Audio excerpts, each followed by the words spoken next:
Assalamualaikum warahmatullahi wabarakatuh. Halo teman-teman, kenalin aku Agita Saulianur dari KPI 6A UIN Fatmawati Soekarno Bengkulu. Nah, kali ini aku bakalan jelasin tentang teori dan model komunikasi dengan subtema indikator fungsi regulasi. Untuk selengkapnya, simak penjelasan berikut ini. Nah, sebelum menjelaskan tentang indikator fungsi regulasi, nah kita mengetahui apa sih itu teori dan model komunikasi organisasi. Nah teman-teman, teori komunikasi organisasi adalah kerangka konseptual yang digunakan untuk memahami dan menganalisis interaksi komunikasi di dalam suatu organisasi. Hal ini mencangkup berbagai pendekatan dan konsep yang membantu menjelaskan bagaimana pesan dikirim, diterima, dan dipahami dalam konteks organisasi, serta bagaimana komunikasi memengaruhi budaya, struktur, dan kinerja organisasi secara keseluruhan. Nah, teori-teori tersebut mencakup berbagai aspek, mulai dari komunikasi interpersonal hingga komunikasi massa di dalam lingkungan kerja. Selanjutnya, ini adalah model komunikasi organisasi. Nah, model komunikasi organisasi adalah representasi visual atau konseptual dari cara komunikasi yang berlangsung di dalam suatu organisasi. Hal ini mencakup beberapa elemen-elemen seperti pengirim, pesan, saluran komunikasi, penerima, umpan balik, dan konteks organisasi. Nah, model-model tersebut membantu dalam memahami bagaimana informasi dan pesan bergerak di dalam organisasi, serta bagaimana faktor-faktor seperti hierarki, budaya, dan struktur organisasi memengaruhi proses komunikasi. Nah, selanjutnya yakni pembahasan tentang indikator fungsi regulasi yang dalam hal ini masuk dalam konteks komunikasi organisasi. Nah, teman-teman, indikator fungsi regulasi itu merujuk pada metode atau alat yang digunakan untuk mengukur sejauh mana organisasi berhasil mengatur perilaku individu dalam lingkungan kerja. Hal ini mencakup pendekatan seperti penggunaan aturan, grafik, instruksi, tugas, dan arahan untuk mengarahkan perilaku dan interaksi antar anggota organisasi sesuai dengan tujuan dan nilai yang telah ditetapkan. Nah, teman-teman, dengan menggunakan indikator ini, organisasi dapat mengevaluasi efektivitas sistem regulasi mereka dalam mencapai tujuan organisasional dan menjaga keteraturan dalam aktivitas sehari-hari.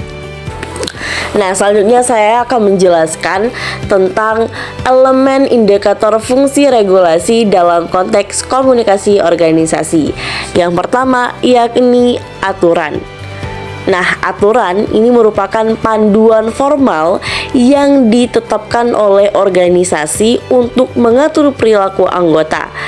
Ini dapat mencakup kebijakan internal, peraturan kerja, kode etik, dan prosedur operasional standar. Aturan memberikan kerangka kerja yang jelas bagi anggota organisasi untuk berinteraksi dan beroperasi. Yang selanjutnya yakni adalah grafik. Nah, grafik ini dalam organisasi adalah representasi visual dari struktur hierarki dan aliran komunikasi di dalam organisasi. Ini menunjukkan bagaimana posisi dan tanggung jawab individu diatur secara hierarkis. Nah, grafik ini membantu dalam memahami hubungan antara berbagai bagian dari organisasi dan memfasilitasi aliran informasi dan wewenang. Selanjutnya yakni 3, instruksi.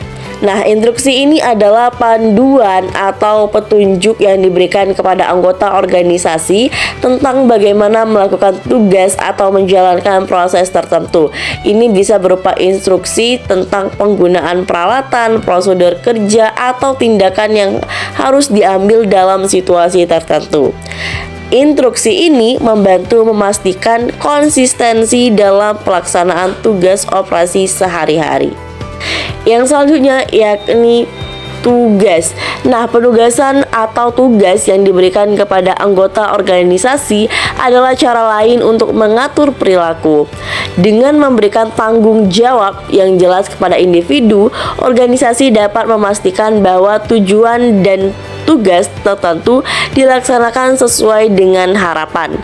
Penugasan juga membantu mengarahkan perhatian dan usaha individu ke arah yang diinginkan oleh organisasi. Nah, yang terakhir yakni arahan.